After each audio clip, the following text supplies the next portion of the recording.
I feel so blessed to know that you are all enjoying my skills and drills of free motion, but the one overlying question I always get is, Rob, how do you know what to quilt and where to quilt and when to quilt what you're going to quilt? Well, today I hope we have some of those answers for you. Let's get started.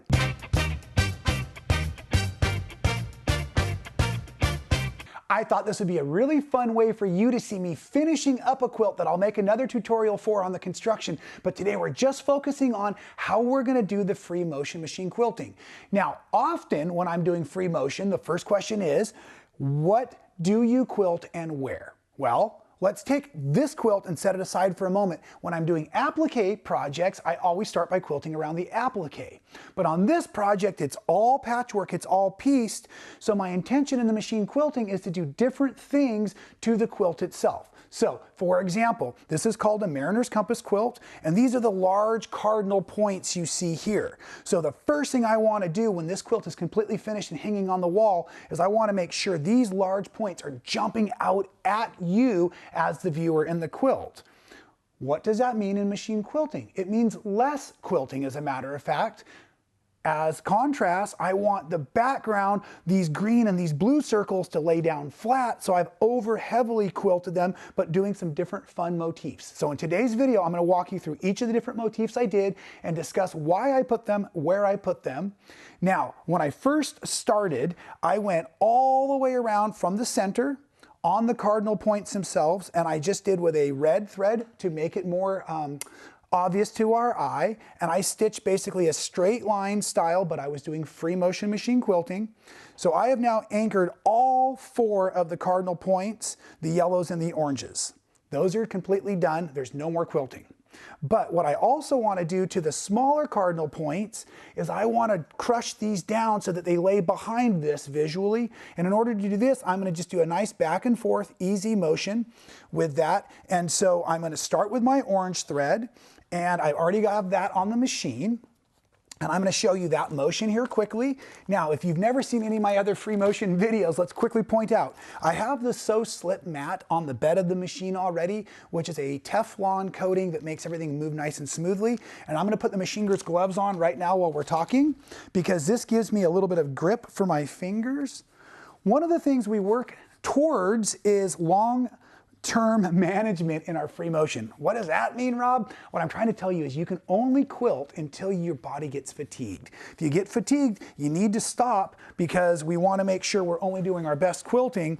So good body mechanics and good tools like the machine girl's gloves and these Sew Slip mats are wonderful to eliminate some of the friction that happens in our machine quilting.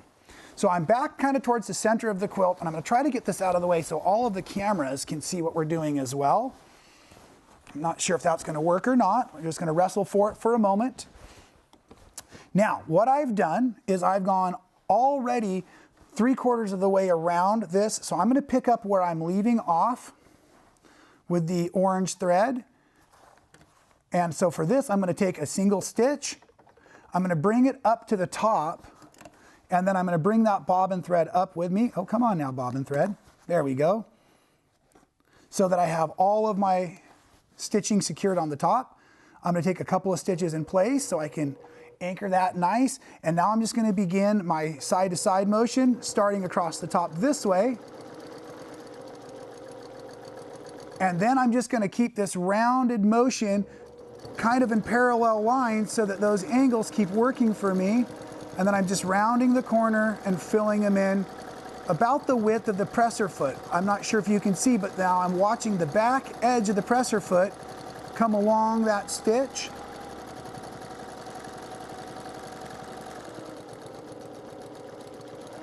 Nice easy motion, just like yay. As the cardinal point gets a little narrower, I also want my stitching to get a little narrower. So I'm starting to reduce the distance between those parallel lines as I come around. And another good thing for me to do right now would be to go ahead and stop, because my hands are starting to push away and I'm losing a good grip on the quilt. So I'm just going to do that here, and I'm going to pick it back up. Finish out this stitching. And I'm going to do the exact same thing on the side with the yellow, but I'm going to switch to my yellow threads Everything I'm doing on the process, or on this project, I'm using threads that match the colors of the fabrics I'm working on. And I didn't mention earlier, but I am using polyester today because I wanted the sheen with the batiks.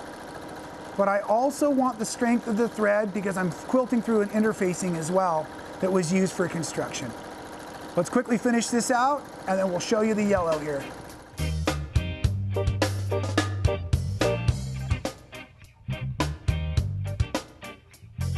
Once we get that orange worked all the way up to the tip, I'm going to take a couple of stitches to secure it. I'm going to bring this thread to the top, slide this out of the way here, pull up, and see if I can't get this knot cut, which will free the bobbin thread as well. And now I'm going to load the yellow thread and do the exact same motif. Check this out.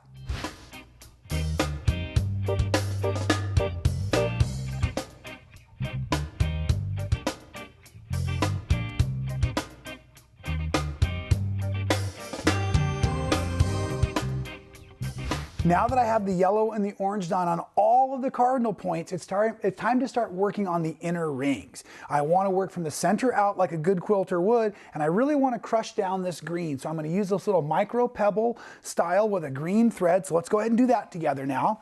So I'm going to bring this part in, and I'm going to start down in the bottom corner.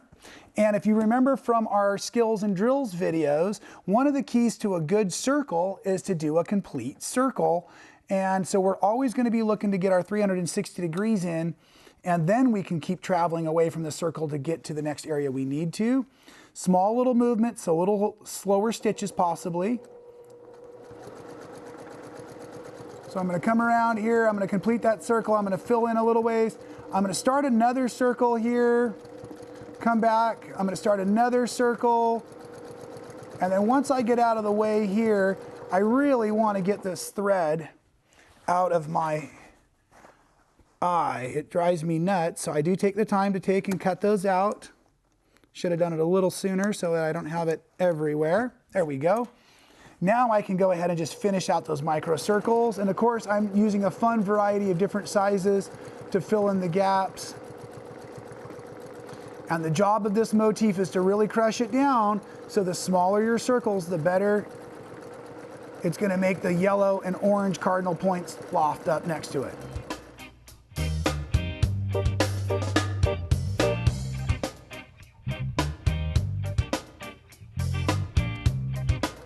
And then once our micro circles are filled in, I'm just going to go ahead and bring that thread up to the top because I'm going to switch to a blue to get into this blue ring next. Now with my blue ring, what I want to do is a little bit more of a fun, open, airy design. This is going to crush it down really tight with the little micro circle, so this can be a little bit more open weave, and I don't want it to be completely symmetrical over and over again just to bring some character in. So I'm just going to start down there in the bottom corner, but as I switch my threads out, here's a fun trick.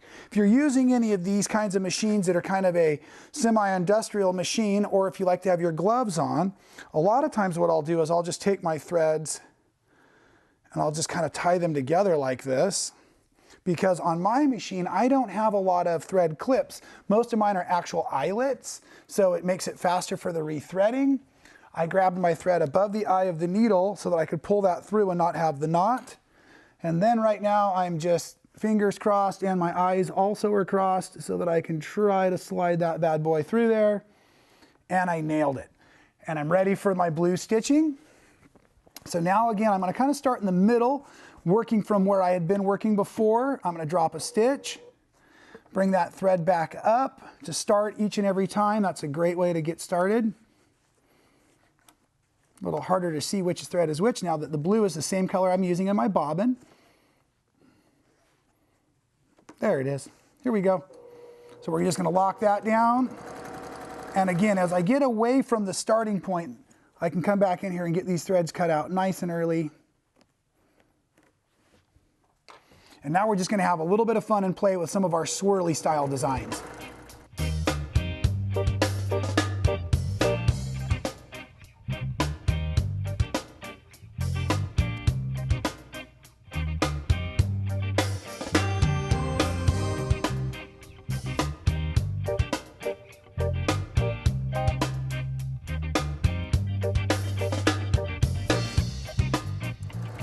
One of the things we talk about is using motifs that help accent the story in our project. So the reason I'm doing swirls and airy motion, it's a mariner's compass. So I just want to think natural or ocean motif, organic motif, waves and swirls. That's why the bubbles. That's why the wave motions. So a lot of times I'm letting the quilt tell me the what to quilt, and then I let the structure of the quilt tell me the where to quilt or the why to quilt it that way. Let me focus on this design, and I'll be back in a moment for some more info.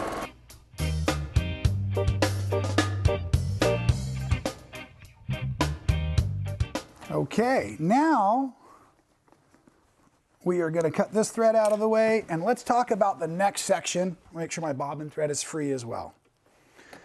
The next section in the mariner's compass is what they call the rhumb and the rhumb points. Let's see if I can hold that still. It's this section here. And again, I've quilted everything else, so let me show you what I had done.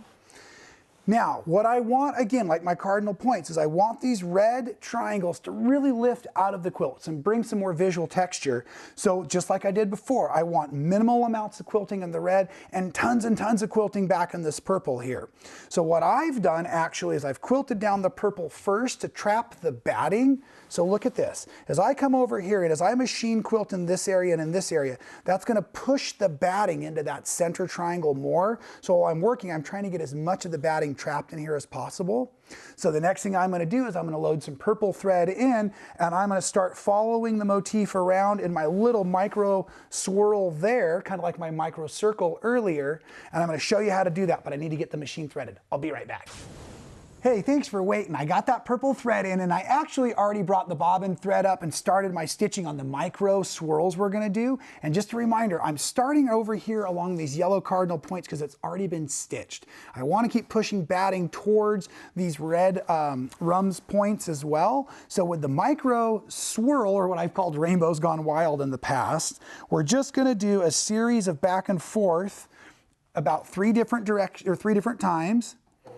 So I'm finishing this one right now as it comes around. And then I'm going to come up here to alter directions. I can do a circle. So 1, 2, third pass this way. And again, working from my stitched areas, I'm just going to go back and forth. And I'm going to really fill this one in really dense like I did with the little green dots to help accent the cardinal points and the rhumb points.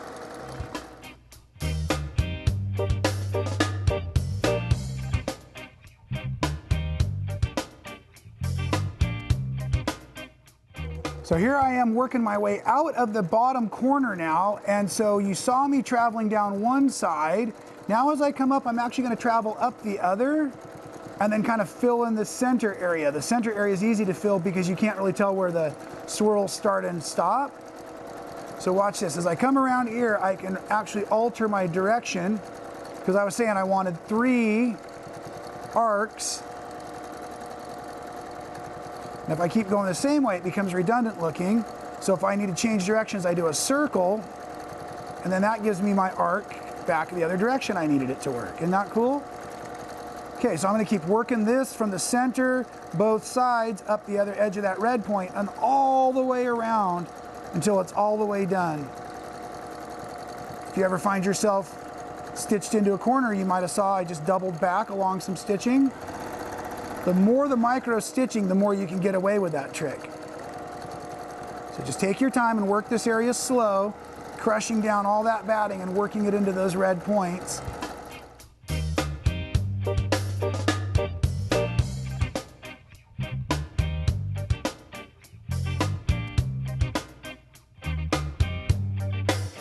And then the last trick I'd like you to all watch is I'm doing my purple, as I said, as I'm coming around this outer arc, and the outer edge has already been stitched down as well. I'm going to bounce around here, and then as I start to set these on this same side, what I do is I'm now pushing this batting back along here, and I'm kind of holding it as I begin my stitching and start to lay down as much as I can along the seam between the purple and the red, because that's going to help me really crush down the purple and loft up the red, which gives us a lot of that really terrific texture that we love so much in quilting. And now hopefully you're starting to understand more how to get it and where to get it in your projects.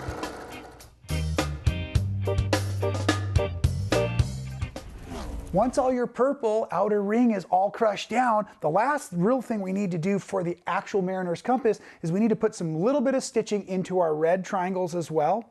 Now, it was real easy for me. I just started on one side over here, and fun enough, what I did is I actually went up, down, and then I created an arc, and then I arced back so I could go up, down, arc back, up, down, and arc back. And I did all 3 points within the same start and stop of thread. So I didn't re-knot at each new point. That made it very, very easy. And all of the mariner's compass was done. I thought, terrific. But then I started to get nervous. Again, kind of the reason I did this video is we often get to the spot where we see so much fabric we get overwhelmed. Maybe some of you have felt that way before. I was looking at these big wide open corners and I wanted my quilt to look beautifully symmetrical, and I didn't know how to handle these sections. And then I had an idea. What if I go ahead and put other mariner's compasses into these sections? Now, hopefully you can see this, but I will admit I matched my threads a little bit too well. I used this wonderful variegated blue and purple thread, and you really can't see it on the beautiful batik in the background, but maybe this will help you understand a little bit better, because to keep it symmetrical, what I really did is I took a drawing, or I should say a photocopy. The pattern I received had this little diagram in it. So then I just blew them up to basically 8.5 inches square, so they would fit. I had already measured the square space, and I knew that my 8.5 inches would be awesome. So then I just took my circle, and you can see here I've actually stitched all of the lines of the mariner's compass again itself. And now what I go ahead and do, and I just use either a tweezer or a stiletto or something like that, and I just come in here and I poke at these little pieces and I just begin removing all of these little sections one at a time. So it takes a few moments, but I'll tell you what, it certainly gave me a beautiful finish, and I have a very symmetrical mariner's compass in each of the 4 corners. And then all I had to do was just join in these sections in between with some very easy, wide open filigree or swirly free motion. That didn't have to be symmetrical because I was able to give you the concept of symmetry by putting those mariner's compasses right there in the corner. So if you are like me, the free motion quilting is one of your favorite parts of quilting. However, I often get to a place where I'm concerned because I'm not sure exactly what to put, where, and how to do it. So hopefully today's tutorial answered a bunch of those questions by taking this beautiful mariner's compass and talking about trying to create loft in our center by doing a little bit of quilting here, crushing down either through medium amounts of quilting or lots and lots of micro quilting to just give some loft in areas of our quilt, and then crush in other areas to continually tell the perfect story in all of the quilts that we do right here at Man Sewing.